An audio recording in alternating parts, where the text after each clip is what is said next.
Bonjour et bienvenue à cette célébration. Nous sommes réunis au nom du Père et du Fils et du Saint-Esprit. Amen. Que notre Dieu, fidèle à son alliance, attentif à nos appels, soit toujours avec vous.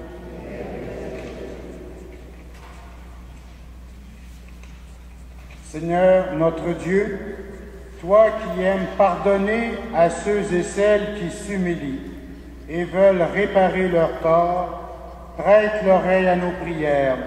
En ta bonté, répands sur tes serviteurs qui vont recevoir les cendres la grâce de ta bénédiction par leur fidélité à ce temps de carême, qu'ils parviennent avec une âme purifiée à la célébration de la Pâque de ton Fils, lui qui vit et règne avec toi dans l'unité du Saint-Esprit, maintenant et pour les siècles des siècles.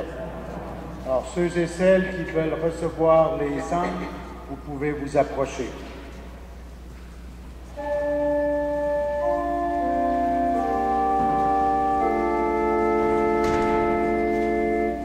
Seigneur Jésus, envoyé par le Père pour guérir et sauver les hommes, prends pitié de nous. Prends pitié de nous. Ô Christ venu dans le monde, appelez tous les pécheurs, prends pitié de nous. Prends pitié de nous. Seigneur, élevé dans la gloire du Père, où tu intercèdes pour nous, prends pitié de nous. Prends pitié de nous.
Prions le Seigneur.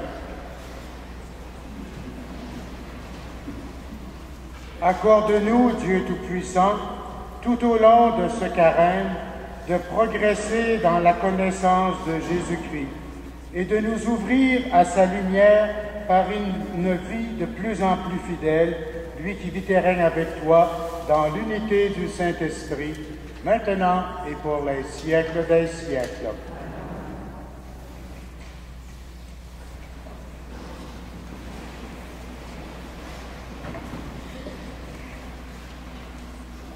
Lecture du livre de Deutéronome.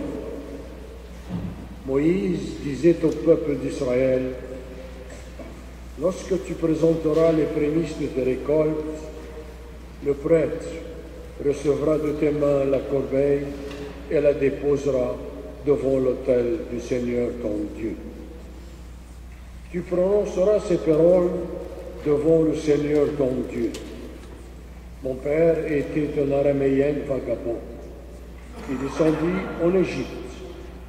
Il y vécut en immigré avec son petit clan. C'est là qu'il est devenu une grande nation, puissante et nombreuse. Les Égyptiens nous ont maltraités et réduits à la pauvreté. Ils nous ont imposé un dur esclavage. Nous avons crié vers le Seigneur, le Dieu de nos pères. Il a entendu notre voix, il a vu que nous étions pauvres, malheureux, opprimés. Le Seigneur nous a fait sortir d'Égypte par la force de sa main et la vigueur de son bras, par des actions terrifiantes, des signes et des prodiges.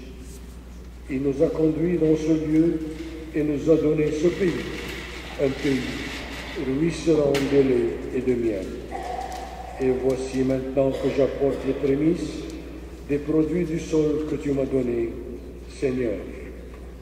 Parole du Seigneur.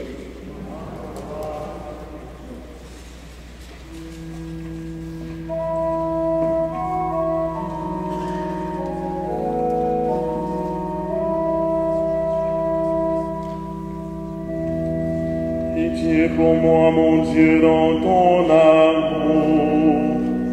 Selon ta grande miséricorde, efface mon péché. Pitié pour moi, pitié pour moi. Lave-moi tout entier de ma faute, purifie-moi de mon offense. Pitié pour moi.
Lecture de la lettre de Saint Paul apôtre aux Romains. Frères et sœurs, nous lisons dans l'Écriture, la parole est près de toi, elle est dans ta bouche et dans ton cœur. Cette parole, c'est le message de la foi que nous proclamons.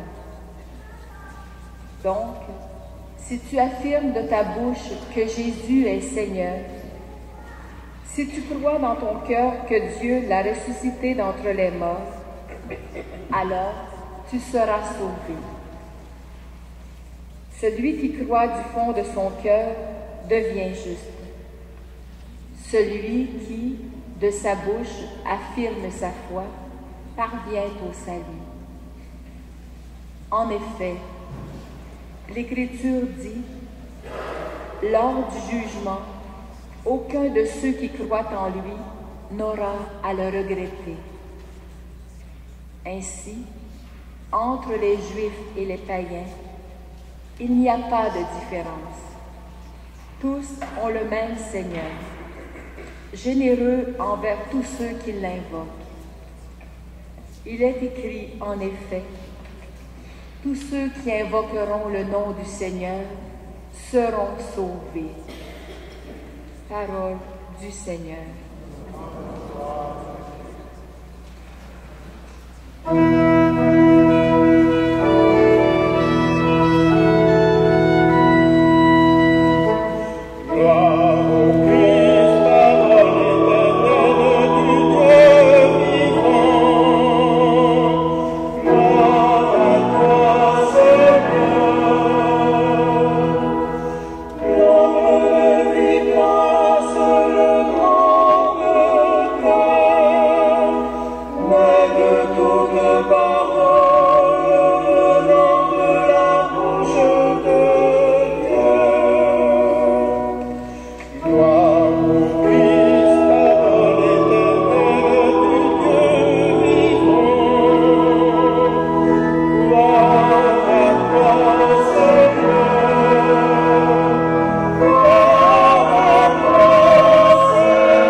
Avec vous. Évangile de Jésus-Christ selon saint Luc.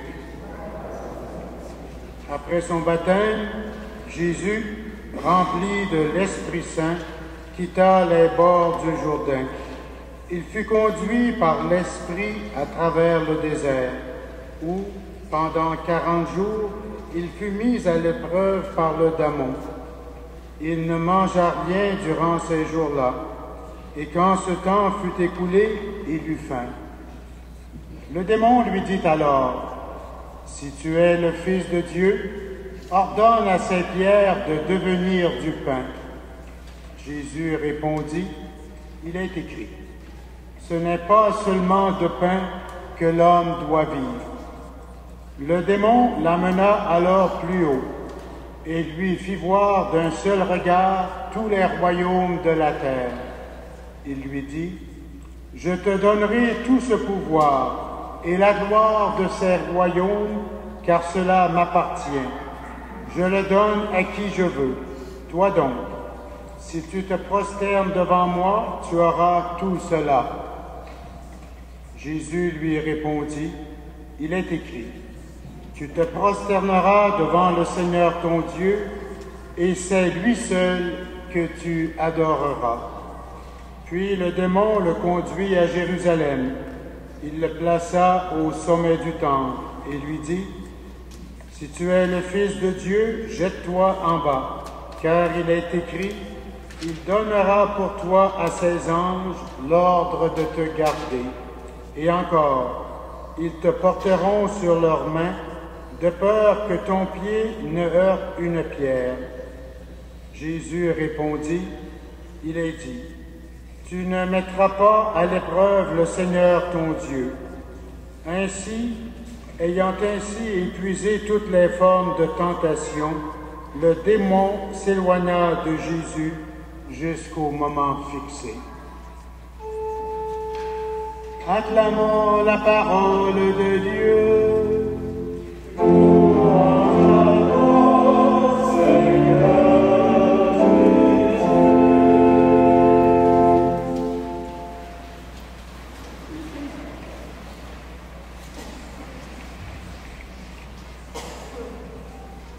Nous commençons la période du carême. Cette période est importante pour les croyants et cela à plus d'un titre. Cette période nous prépare d'une façon spéciale à la plus grande fête des chrétiens, celle de Pâques. Les textes de l'Écriture qui seront proposés à notre méditation au cours des prochains dimanches sont des textes qui mettent l'accent sur les points centraux de notre foi et je dirais de notre histoire sainte, tant celle de nos ancêtres dans la foi, au temps de la première alliance, que celle qui a été inaugurée par Jésus. Le temps du carême est un temps de pénitence, de conversion, mais surtout un temps où nous ouvrons notre intelligence et notre cœur à la parole de Dieu. Ce temps évoque celui des 40 années que le peuple élu a dû cheminer dans le désert pour se préparer à entrer dans la terre promise. Il évoque la mise à l'épreuve de Jésus dans le désert. C'est une période propice pour la préparation des nouveaux convertis, de ceux et celles qui s'approchent de la célébration de la foi chrétienne. Et pour nous tous, c'est une période intense de préparation à la grande fête de Pâques que nous célébrerons le 30 mars prochain. Jésus, après son baptême et avant d'entrer dans ce qu'on appelle sa vie publique, a été conduit par l'Esprit au désert, où il a été mis à l'épreuve par le démon. À notre baptême, nous avons été touchés par l'Esprit Saint, et tout au long de notre vie, nous devons nous laisser éclairer et conduire par cet Esprit de Dieu pour être en mesure de résister aux tentateurs. Au début de sa mission, Jésus, qui partage en tout notre condition humaine, sauf le péché, sera tenté par diverses sollicitations avant de pouvoir commencer sa mission, qui en est une de parfaite communion et fidélité à Dieu son Père. Dans notre vie de tous les jours, nous subissons, nous aussi, des sollicitations pour nous éloigner de Dieu et de son vouloir. Jésus a été conduit au désert, et le désert chez nos ancêtres dans la foi est un lieu aride, un lieu de solitude, un lieu qui, parce qu'il élimine bien des distractions, nous force à nous concentrer sur l'essentiel. Ce lieu du désert sera celui où Dieu nous rejoint et nous interpelle vraiment par sa parole. Nous le savons de par la vie de Jésus, très souvent, il se retire du brouhaha de la vie quotidienne pour se donner du temps à la prière. Dans l'évangile de ce jour, comme je vous le disais, il est conduit par l'Esprit au désert pour se préparer à entreprendre sa mission. Dans la première tentation, celle de la faim, le démon lui propose, parce qu'il sait qu'il éprouve la faim, de changer les pierres en pain. Jésus, citant la parole de Dieu, nous rappelle que l'on ne vit pas seulement de pain. En d'autres termes, il nous dit que les réalités matérielles sont importantes, bien sûr, mais elles ne sont pas l'unique chose dont ont besoin les êtres humains.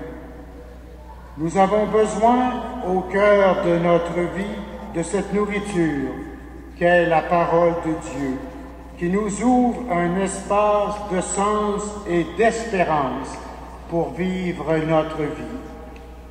Comme Jésus au désert, nous rencontrons dans notre vie d'hommes et de femmes de chrétiens et de chrétiennes des épreuves. Et comme lui, nous devons reconnaître que pour y remédier, il y a bien sûr les réalités matérielles, physiques qui sont importantes, mais nous avons aussi cette certitude que nous avons besoin de plus. Nous devons nous nourrir de pain, mais nous avons besoin aussi de ce pain qu'est la parole de Dieu. Dans la deuxième tentation, le tentateur, comme il l'a fait pour Adam et Ève, essaie de dénaturer les exigences de Dieu, laissant entendre que Dieu veut brimer l'être humain et l'empêcher de s'épanouir. C'est la tentation de vouloir idolâtrer quelque chose et que cette réalité qui deviendrait, si nous y consentions, notre Dieu, soit ce qui domine dans notre vie et détermine nos pensées et nos actions. Comme Jésus, nous devons répondre avec l'Écriture. Tu te prosterneras devant le Seigneur ton Dieu, et c'est lui seul que tu adoreras. Cette tentation nous renvoie à la vérité de notre rapport avec Dieu. Qui, quoi, domine dans notre vie? Qui est notre Dieu? La dernière tentation serait celle de vouloir exiger de Dieu du spectaculaire pour croire en lui. La puissance de Dieu s'exerce d'abord et avant tout par les petits gestes de la vie. Dans le fond, nous le savons, Dieu nous a aimés et par pur amour, il nous a créés. Son Fils a donné sa vie pour nous, pour nous libérer de notre péché et du mal qui est en nous, et surtout, pour nous affranchir de ce mal ultime qu'est la mort.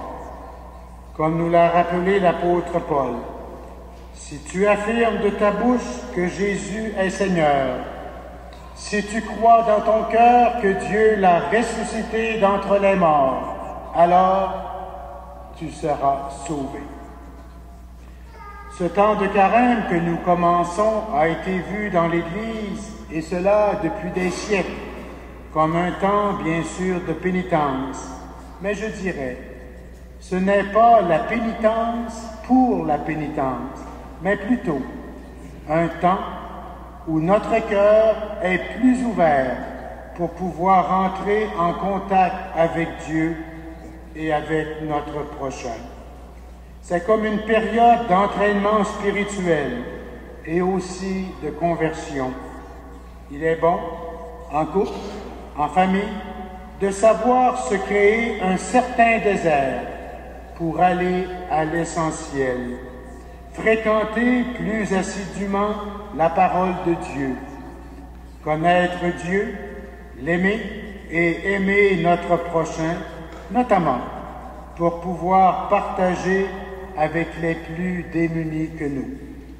Soit dit en passant, nous aurons une collecte spéciale le 5e dimanche du Carême, le 17 mars prochain, en faveur de Développement et Paix, l'organisme officiel de l'Église catholique canadienne qui finance en notre nom et grâce à notre aide bien des projets de développement dans les pays en voie de développement.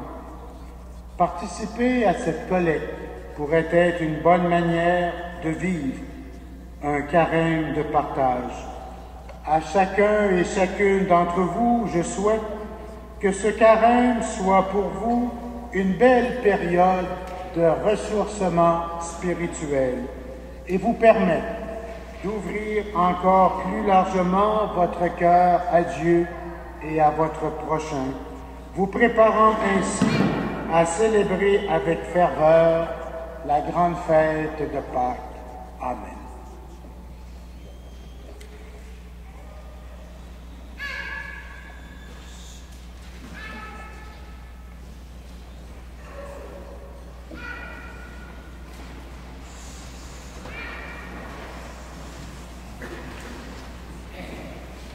avec fierté, nous allons chanter notre foi. Je crois en Dieu, le Père Tout-Puissant, Créateur du ciel et de la terre.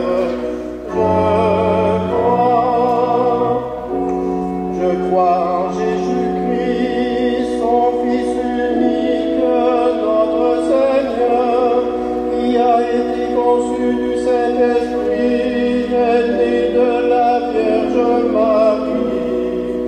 Je crois, a souffert sous Ponce Pilate, a été crucifié, est mort, a été enseveli, est descendu aux enfers, est ressuscité des morts le troisième jour. Est monté aux cieux, est assis à la droite de Dieu, le Père Tout-Puissant, d'où il viendra juger les vivants et les morts. Je crois au Saint-Esprit, à la Sainte Église catholique, à la communion des saints, à la rémission des péchés, à la résurrection de la chair, à la vie éternelle. Je crois. Nous avons besoin de la force et de l'amour du Seigneur. Demandons-lui d'être auprès de tous ceux et celles qui, dans l'espérance, attendent de lui réconfort et lumière.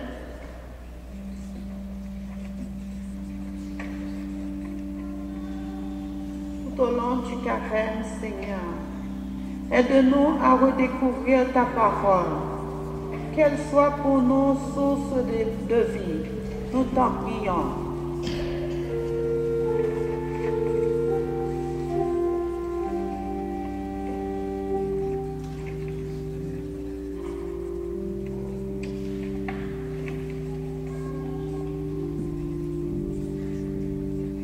Sur ce chemin vers Pâques, Seigneur, ravive chez nous les hommes et tous les hommes et toutes les femmes le désir de vérité, de justice et de paix.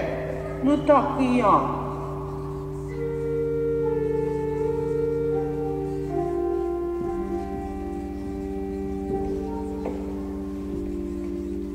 Pour tous les malades, Seigneur, vivant déjà dans leur chair un chemin de croix, nous t'en prions.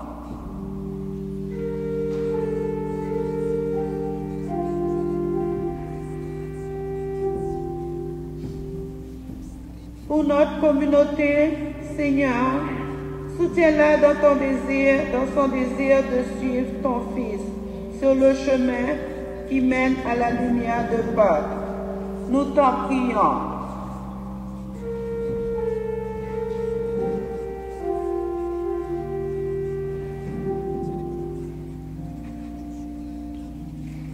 Seigneur, exauce nos demandes, pour que ton amour soit connu de tous, toi qui vis et règnes avec le Père dans l'unité du Saint-Esprit pour les siècles des siècles.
prions ensemble au moment d'offrir le sacrifice de toute l'Église. Avec cette Eucharistie, Seigneur, nous commençons notre marche vers Pâques. Fais que nos cœurs correspondent vraiment à nos offrandes par Jésus-Christ, ton Fils, notre Seigneur et notre Dieu, lui qui vit et règne avec toi dans l'unité du Saint-Esprit, maintenant et pour les siècles des siècles.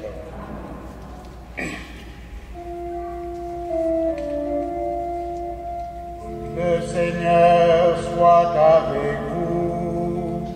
Et avec votre esprit. Élevons notre cœur. Nous levons vers le Seigneur. Rendons grâce au Seigneur notre Dieu.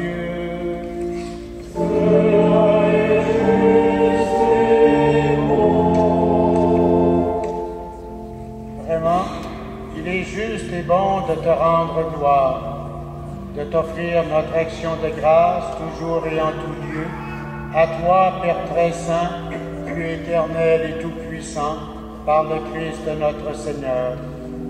En jeûnant 40 jours au désert, il consacrait le temps du carême, lorsqu'il déjouait les pièges du tentateur, il nous apprenait à résister au péché.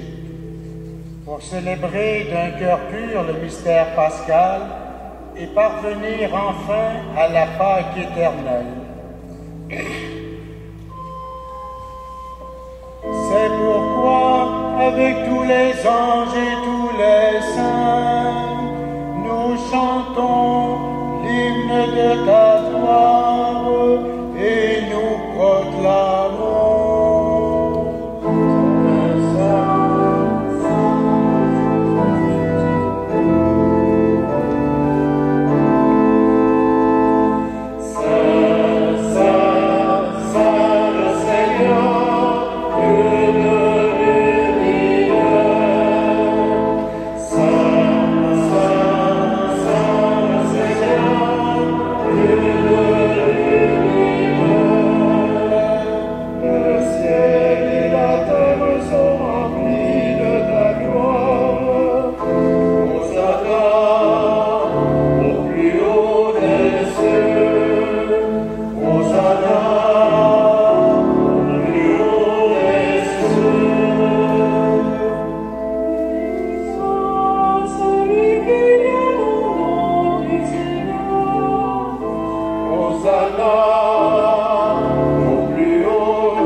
Ton Fils, venu dans notre monde en ton nom.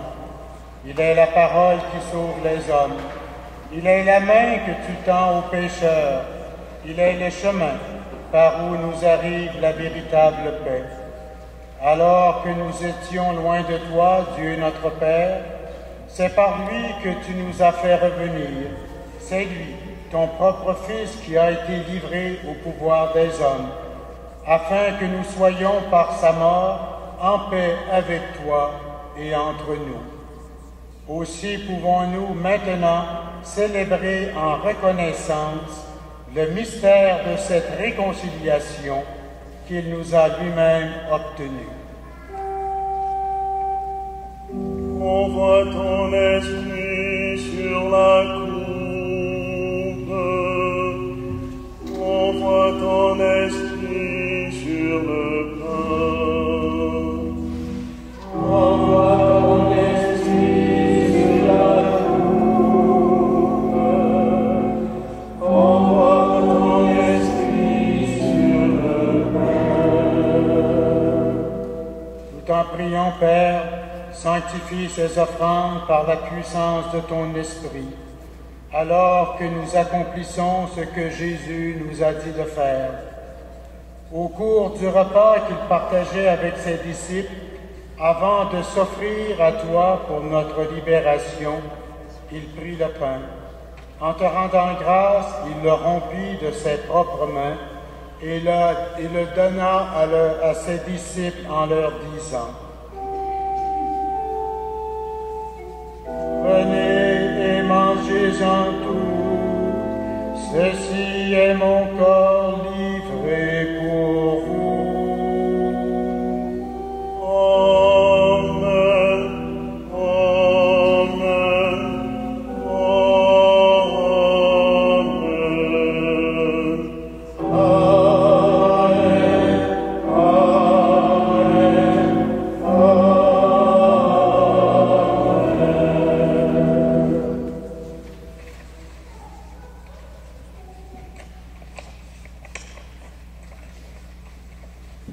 De la même façon, ce soir-là, tenant entre ses mains la coupe de bénédiction, il te rendit grâce pour ta miséricorde. Puis il donna la coupe à ses disciples en leur disant: Prenez et buvez-en tous, car ceci est la coupe de mon sang, le sang de l'alliance nouvelle et éternelle, qui sera versé pour vous et pour la multitude en rémission des péchés. Vous ferez cela en mémoire de moi.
A laissé à ton Église ce mémorial de son amour. En rappelant ici sa mort et sa résurrection, nous te présentons cette offrande qui vient de toi, le sacrifice qui nous rétablit dans ta grâce. Accepte-nous aussi avec ton Fils bien-aimé. Envoie ton esprit sur ton peuple. Envoie ton esprit sur ton peuple rassemblé. Envoie ton esprit sur ton peuple. Envoie ton esprit sur ton peuple rassemblé. Donne-nous dans ce repas ton Esprit Saint, qu'il fasse disparaître les causes de nos divisions, qu'il nous établisse dans une charité plus grande, en communion avec le pape Benoît XVI, notre évêque Christian, le collège épiscopal et ton peuple tout entier. Fais de ton Église en ce monde le signe visible de l'unité et la servante de la paix. Souviens-toi de nos frères et de nos sœurs qui nous ont quittés, et particulièrement de M. Marcel Bilodeau. Et comme tu nous rassembles ici, dans la communion de la bienheureuse Mère de Dieu, l'Immaculée Conception, et de tous les saints du ciel, autour de la table de ton Christ, daigne rassembler un jour les femmes et les hommes de tout pays, de toute langue, de toute race et de toute culture, au banquet de ton royaume. Alors nous pourrons célébrer l'unité enfin accomplie et la paix définitivement acquise par Jésus le Christ notre Seigneur. par lui, avec lui et en lui. À toi, Dieu le Père Tout-Puissant, dans l'unité du Saint-Esprit, tout honneur et toute gloire pour les siècles des siècles. Amen. Amen.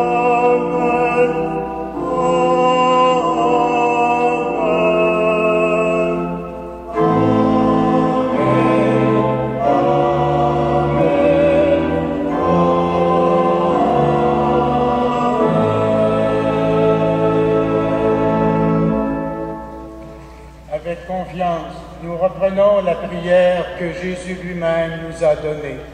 Notre Père, qui es aux cieux, que ton nom soit sanctifié, que ton règne vienne, que ta volonté soit faite sur la terre comme au ciel. Donne-nous aujourd'hui notre pain de ce jour. Pardonne-nous nos offenses, comme et ne nous soumets pas à la tentation, mais délivre-nous du mal. Délivre-nous de tout mal, Seigneur, et donne la paix à notre temps. Par ta miséricorde, libère-nous du péché. Rassure-nous devant les épreuves. En cette vie où nous espérons le bonheur que tu promets et l'avènement de Jésus-Christ, notre Sauveur.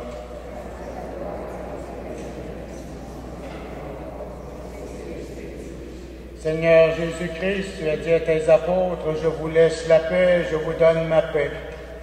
Ne regarde pas nos péchés, mais la foi de ton Église.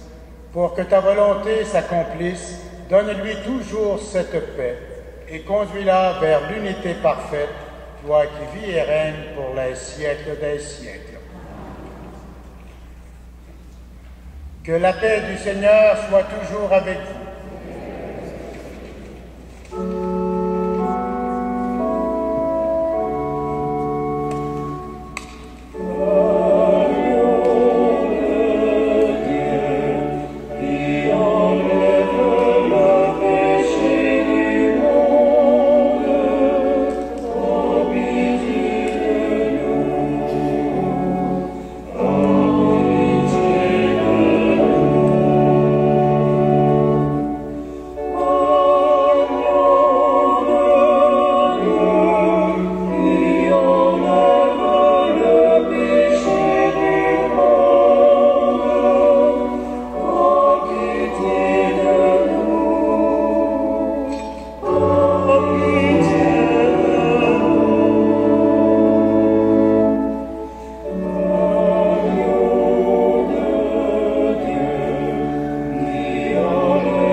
Heureuses les invités au repas du Seigneur. Voici l'agneau de Dieu, celui qui enlève le péché du monde. Seigneur, je ne suis pas digne de te recevoir, mais dis seulement une parole et je prie. Que le corps et le sang du Christ nous gardent pour la vie éternelle.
Prions le Seigneur.